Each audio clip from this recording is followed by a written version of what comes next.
from community members that call 311 looking for assistance for their digital needs. Not only do I assist them, I am also a recipient of that as well.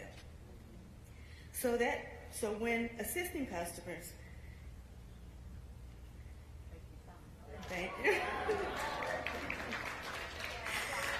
So when assisting community members, I also let them know that I receive the service as well, and that we are in this together.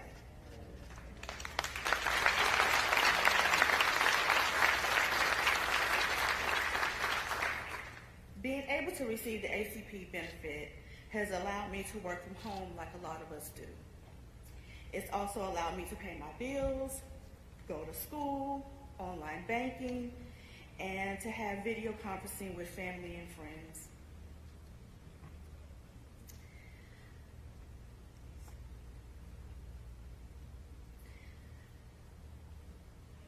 Okay. I'm also able to get information from the internet within seconds. All of those things would have been much harder without the benefit. Thanks to the recent push by the federal government promoting the Affordable Connectivity Program, our Digital Navigator service has seen an increase in the residents researching and looking out for help. I know firsthand that those residents are able to sign up and will now be able to benefit and have a better opportunity fully participating in our modern day society. I'm grateful to you, Madam Vice President, for coming to Charlotte today and driving the increased attention on this issue. Myself and our Digital Navigator team stand ready to help each resident from across the community to connect with the incredible program. Ladies and gentlemen. Let's go, Phil! Let's go, Phil!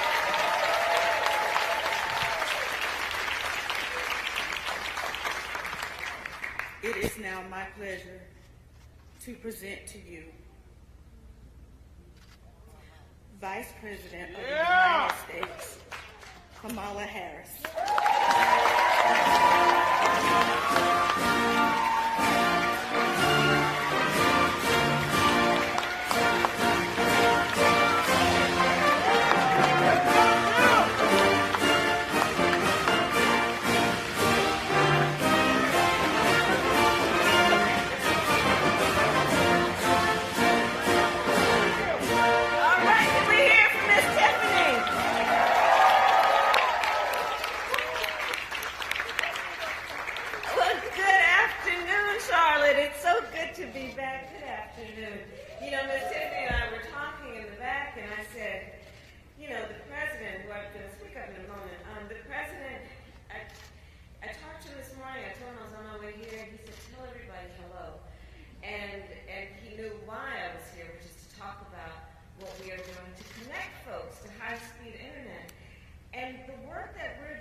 So she makes all the difference. So again,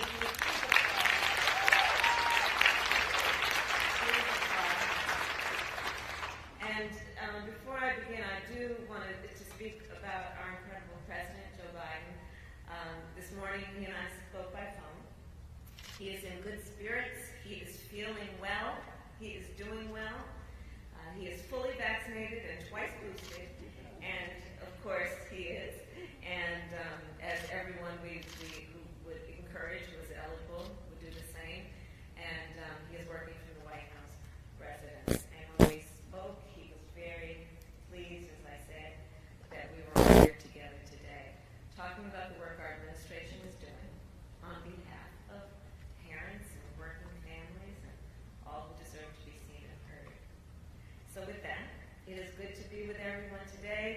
great governor, Roy Cooper. Where is Roy?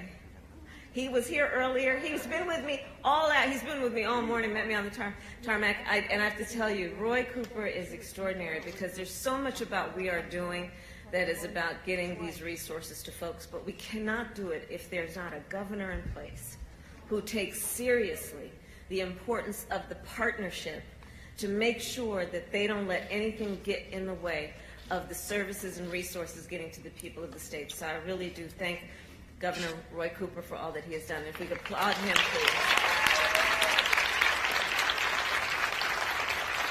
And Governor Cooper and I were most recently together at the White House, highlighting the jobs that have been created under his leadership here in North Carolina through the American Rescue Plan. So I thank him, of course, for all the action he has taken to get folks online. I also want to recognize the leaders of the National Telecommunications and Information Administration for your work advancing our administration's efforts to ensure Internet for all. And thank you to all of the leaders who are here today, including, of course, the advocates and the organizers who have fought so long to connect our communities. So I will begin with a simple and obvious truth. In the 21st century, high-speed Internet is not a luxury, it is a necessity. Woo! It's as basic as what we have come to accept over generations, how electricity is a necessity. Same point. Students use the Internet for so many reasons that are in pursuit of their education, including to attend virtual classes. Workers use the Internet to find jobs and receive training. Seniors use the Internet to see a doctor without leaving their home. For so many of us, the Internet is an essential part of our daily lives. And yet, more than 30 million people in our country still do not have access to high-speed Internet. Think about that. It's a lot of folks. And millions more cannot afford the cost of a high-speed plan.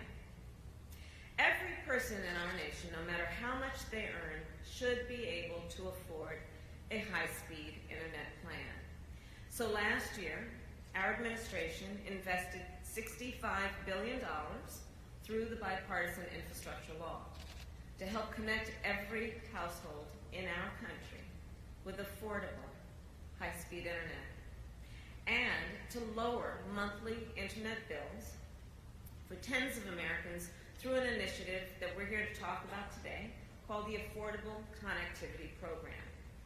So this program provides working families with up to $30 a month off of their Internet bill, or $75 a month for those living on tribal lands, and it also gives families a one-time discount of up to $100 to purchase a laptop, a desktop computer, or a tablet. Because an Internet connection is not much good if you don't have a way to get online, if you don't actually have the technology that allows you to take advantage of the service. So we have been working with Internet service providers to make sure they offer plans for $30 or less a month, which means the vast majority of households eligible for the Affordable Connectivity Program can receive high-speed Internet without paying a dime. So if you are eligible, or even think you might be eligible, I'm going to give you a website. Everybody get ready. Write it on your smartphone or pull out a pen and paper. Please visit, the website is getinternet.gov. Getinternet.gov. And when you log on there, you can check to see if you qualify. You can find a plan, and you can sign up. The Affordable Connectivity Program has already done so much good. Today, about 13 million people are enrolled, and these are students who can now study at their kitchen table instead of in the parking lot of a local fast food restaurant, which is what so many of our students did, especially during the height of the pandemic, because you see, they would take advantage of the Internet accessibility from the fast food restaurant by sitting in the parking lot. Think about it. The people who will benefit include parents who used to rely on their cell phone data plan to connect the whole family, which can be incredibly expensive. And now those families can stream and search and study on Wi-Fi for free. This includes women who need access to health care. Because as many of you know, this is an issue that has been a priority of mine for a long time, the issue of maternal health. And our nation is facing a maternal mortality crisis. In fact, black women are 3 times as likely to die in our country from pregnancy-related causes. Native American women are twice as likely to die. Rural women, women who live in rural America, are 1.5 times more likely to die. And think about it. For many of the women who live in rural communities, they also live in maternal care deserts, which means they lack access to health providers and facilities. But with high-speed internet connection and through telehealth, these women can access life-saving maternal care. Among the other 13 million people who have benefited from our program, there are also folks who are the entrepreneurs in our communities, folks who always wanted to start a business online and work from home, but could never afford internet access to do so, until now. Here's what it comes down to. We created this program because we know when we connect folks with high-speed internet, it is also a connection to opportunity. The opportunity to live a healthier, happier, and more prosperous life. And importantly, more affordable lives. Every month, the Affordable Connectivity Program saves working families over $250 million.